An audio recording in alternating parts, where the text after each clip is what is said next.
Hello friends, welcome to the channel Readers Club. I'm your host Meena Nagara, thanking you for joining in. This is the story reading channel that helps the children to improve their vocabulary by reading with me. It also incorporates the listening skills, relaxation and meditation that helps the listener with a bedtime story, help them drift away with ease.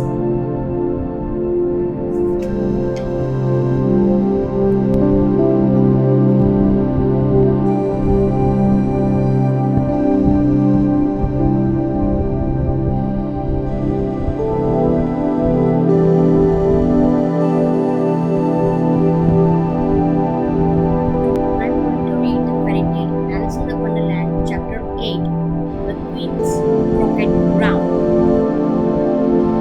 A large rose tree stood near the entrance of the garden.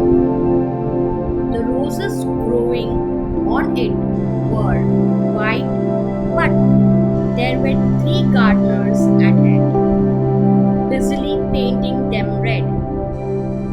Alice thought this was a very curious thing, and she went nearer to watch them. And just as she came up to them, she heard one of them say, "Look out now, 5, don't go splashing paint over me like that." "I couldn't help it," said 5 in a sulky tone. 7 jogged my elbow. On which 7 looked up and said, "That's right.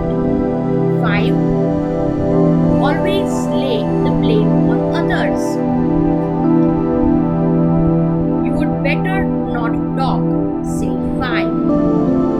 "I heard the Queen say only yesterday you deserved to be beheaded." "For what?" said the one who had spoken first. "That's none of your business, too," said 7. "Yes, it is his business," said 5. "And I'll tell him it was for bringing the cook tulip roots instead of onions." 7 flung down his brush and had just begun. Well, of all the unjust things, when his eye chanced to fall upon Alice as she stood watching them, and he checked himself suddenly. The others looked round also, and all of them bowed low. "Would you tell me," said Alice a little timidly, "why you are painting those roses?" 5 and 7 said nothing, but looked at 2. 2 began in a low voice. "Why, the fact is, you see, Miss, this year ought to have been a red rose tree, and we put a white one in by mistake. And if the Queen was to find it out, we should all have our heads cut off, you know. So you see, Miss, we are doing our best. Afore she comes to." At this moment, 5, who had been anxiously looking across the garden, called out, "The Queen! The Queen!" And the 3 gardeners instantly threw themselves flat upon their faces. There was a sound of many footsteps, and Alice looked round, eager to see the Queen. First came 10 soldiers carrying clubs. These were all shaped like the 3 gardeners, oblong and flat, with their hands and feet at the corners. Next, the 10 courtiers. These were ornamented all over with diamonds, and walked two and two as the soldiers did. After these came the royal children. There were 10 of them, and the little dears came jumping merrily along, hand in hand in couples. They were all ornamented with hearts. Next came the guests, mostly kings and queens, and among them Alice recognized the white rabbit. It was talking in a hurried, nervous manner, smiling at everyone that was said and went by without noticing her. Then followed the knave of hearts, carrying the king's crown in a crimson velvet cushion. And last of all this grand procession came the king and queen of hearts.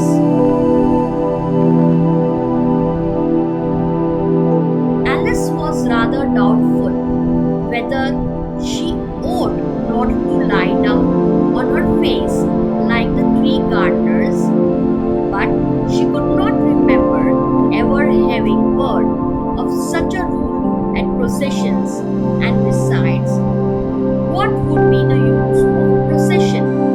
Thought she. If people had all to lie down upon their faces so that they couldn't see it. So she stood still where she was and waited. When the procession came opposite to Alice, they all stopped and looked at her, and the queen said severely, "Who is this?"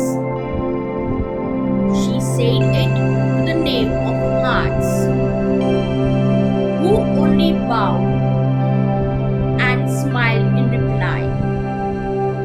"Idiot," said the queen, tossing her head impatiently and turning to Alice. She went on, "What's your name, child?" "My name is Alice, so please, your majesty," said Alice very politely. But she added to herself, "Why, they are only a pack of cards after all. I needn't be afraid of them." "And who are these?" said the queen, pointing to the three gardeners who were lying round the rose tree, for, you see, as they were lying on their faces, and the pattern of their backs was the same as the rest of the pack. She could not tell whether they were gardeners, or soldiers, or courtiers, or three of her own child. "How should I know?" said Alice, surprised at her own courage. "It's no business of mine." The queen turned crimson with fury, and after glaring at her for a moment like a wild beast, screamed, "Off with her head! Off!" "Nonsense," said Alice very loudly and decidedly, and the queen was silent. The king laid his hand upon her arm and timidly said, "Consider, my dear, she is only a child." The queen turned angrily away from him and said to the knave, "Turn them over."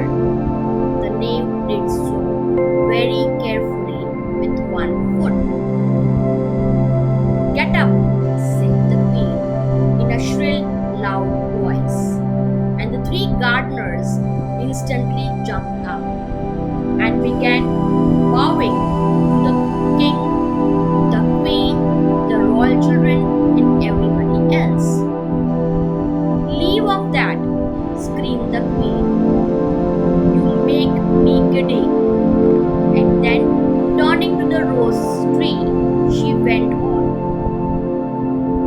have you been doing here? May it please your majesty, said Goo in a very humble tone, going down on her knee as he spoke. We were trying. I see, said the queen, who had meanwhile been examining the roses. Off with their heads, and the procession moved on. Three of the soldiers remaining behind to execute the unfortunate gardeners who ran to Alice for protection. You shan't be beheaded, said Alice, and she put them into a large flower pot that stood near. The three soldiers wandered about for a minute or two, looking for them, and then quietly marched off after the others. Are their heads off? Shouted the queen. Their heads are gone. If it please your majesty, the soldiers shouted in reply. That's right, shouted the queen. Can you play croquet? The soldiers were silent and looked at Alice as the question was evidently meant for her. Yes, shouted Alice. Come on then, roared the queen, and Alice joined the procession, wondering very much what would happen next. It's a very fine day, said a timid voice at her side. She was walking by the white rabbit who was peeping anxiously into her face. Very, said Alice. Where's the Duchess? Hush, hush, said the rabbit in a low, hurried tone. He looked anxiously over his soldiers as he spoke, and then raised himself upon tiptoe with his mouth close to her ear and whispered, She's under sentence of execution. What for? said Alice. Did you say, what a pity? Rabbit asked. No, I didn't, said Alice. I don't think it's at all a pity. I said, what for? She boxed the queen's ears. The rabbit began. Alice gave a little scream of laughter. Oh, whoosh, Rabbit whispered in a frightened tone. The queen will hear you, see. She came rather late, and the queen said, Get to your places, shouted the queen in a voice of thunder, and people began running about in all directions, tumbling up against each other. However, they got settled down in a minute or two, and the game began. Alice thought she had never seen such a curious croquet round in her life. It was all ridges and furrows. The balls were live hedgehogs, the mallets live flamingos, and the soldiers had to double themselves up and to stand on their hands and feet to make the arches. The chief difficulty Alice found at first was in managing her flamingo. She succeeded in getting its body tucked away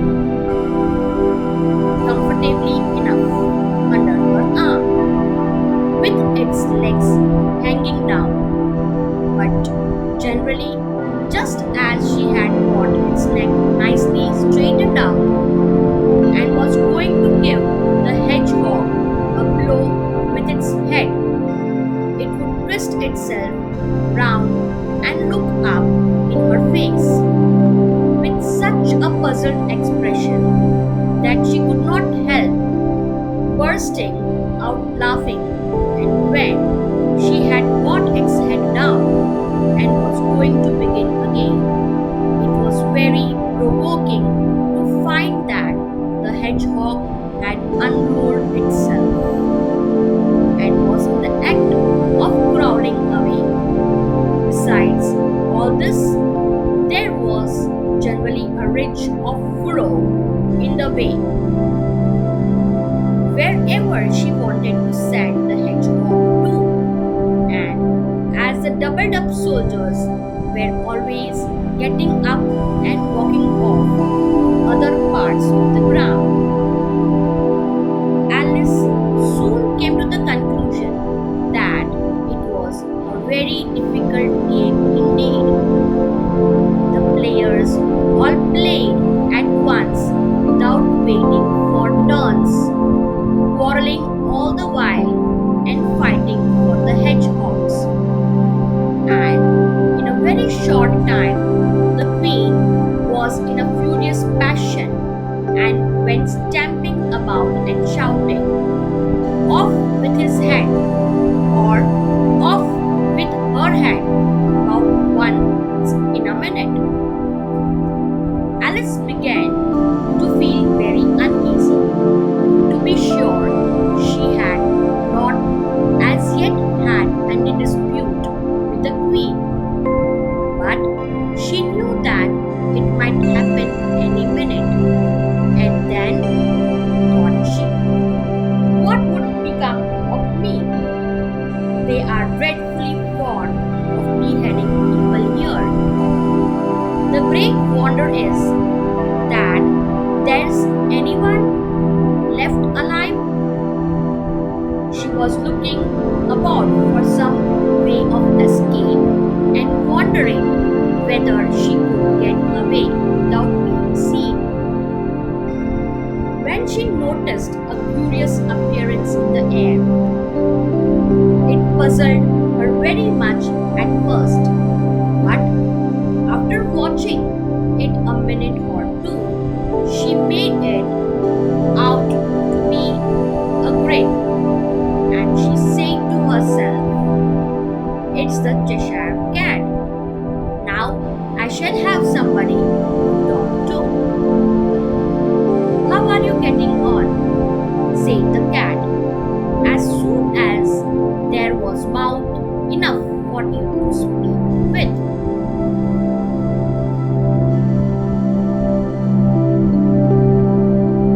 Alice waited till the eyes appeared and then nodded. "It's no use speaking to it," she thought, "till its ears have come, or at least one of them." In another minute the whole head appeared, and then Alice put down her flamingo and began an account of the game, feeling very glad she had someone to listen to her. The cat seemed to think that there was enough of it now inside, and no more of it appeared. "I don't think they play at all fairly," Alice began in rather a complaining tone. "And they all quarrel so dreadfully one can't hear oneself speak. And they don't seem to have any rules in particular, at least if there are nobody attends to them. And you have no idea how confusing it is, all the things being alive. For instance, there's the arc I have got to go through next walking about at the other end of the ground, and I should have croqueted the queen's hedgehog just now, only it ran away when it saw mine coming. How do you like the queen?" said the cat in a low voice. "Not at all," said Alice. "She is so extremely..."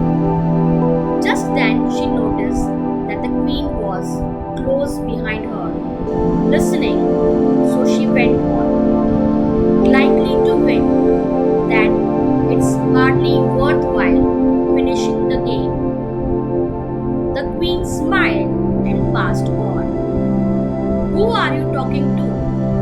the king going up to Alice and looking at the cat's head with great curiosity. It's a friend of mine, the Cheshire cat, said Alice. Allow me to introduce it. I don't like the look of it at all, said the king. However, it may kiss my hand if it likes. I would rather not, the cat remarked. Don't be impatient, said the king, and don't look at me like that. He got behind Alice as he spoke. A cat may look at a king, said Alice. I have read that in some book, but I don't remember where.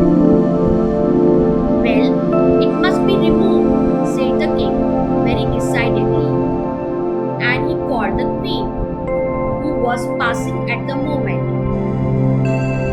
My dear, I wish you would have this cat removed. The queen had only one way of settling all difficulties, great or small. Off with his head, she said, without even looking round. I will fetch the executioner myself, said the king eagerly, and he hurried off. Alice thought she might as well go back and see how the game was going on. As she heard the queen's voice in the distance, screaming with passion, she had already heard her sentence 3 of the players to be executed for having missed their turns, and she did not like the look of things at all, as the game was in such confusion that she never knew whether it was her turn or not. So she went in search of her hedgehog. The hedgehog was engaged in a fight with another hedgehog, which seemed to Alice an excellent opportunity for croqueting one of them with the other. The only difficulty was that her flamingo was gone across the other side of the garden, where Alice could see it trying in a helpless sort of way to fly up into a tree. By the time she had caught the flamingo and brought it back, the fight was over, and both the hedgehogs were out of sight. But it doesn't matter much, thought Alice, as all the archers are gone from this side of the ground. So she tucked it away under her arm, that it might not escape again, and went back for a little more conversation with her friend. When she got back to the Cheshire cat, she was surprised to find quite a large crowd collected round it. There was a dispute going on between the executioner, the king, and the queen, who were all talking at once, while all the rest were quite silent and looked very uncomfortable. The moment Alice appeared, she was appealed to by all 3 to settle the question, and they repeated their arguments to her. Though, as they all spoke at once, she found it very hard indeed to make out exactly what they said. The executioner's argument was that you couldn't cut off her head unless there was a body to cut it off from. That he had never had to do such a thing before, and he wasn't going to begin at his time of life. The king's argument was that any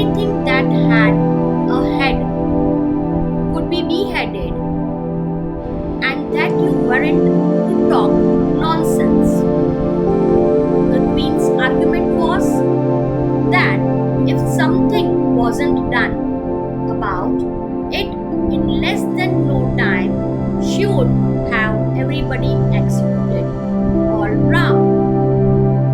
It was this last remark that had made the whole party look so grave and anxious. Alice could think of nothing else to say, but it belongs to the Duchess. You would better ask her about it. She is in the prison, the queen said to the executioner. Fetch her here, and the executioner went off like an arrow. The cat's head began fading away the moment he was gone, and by the time he had come back with the Duchess, it had entirely disappeared. So the king and the executioner ran wildly up and down looking for it, while the rest of the party went back to the game.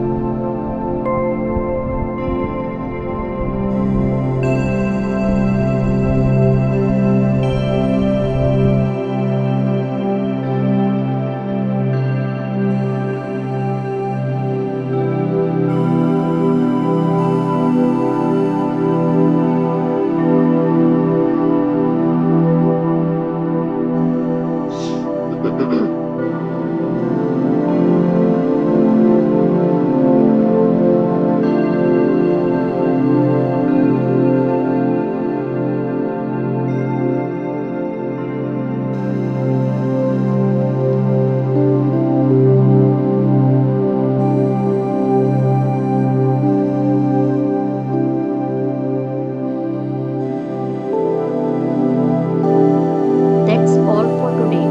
We will continue the story Alice in Wonderland in next vlog. I hope you enjoyed the story. Thank you very much. If you like the story, please subscribe, give thumbs up and click the bell icon so when new vlog is uploaded, you get the notifications. Thank you very much.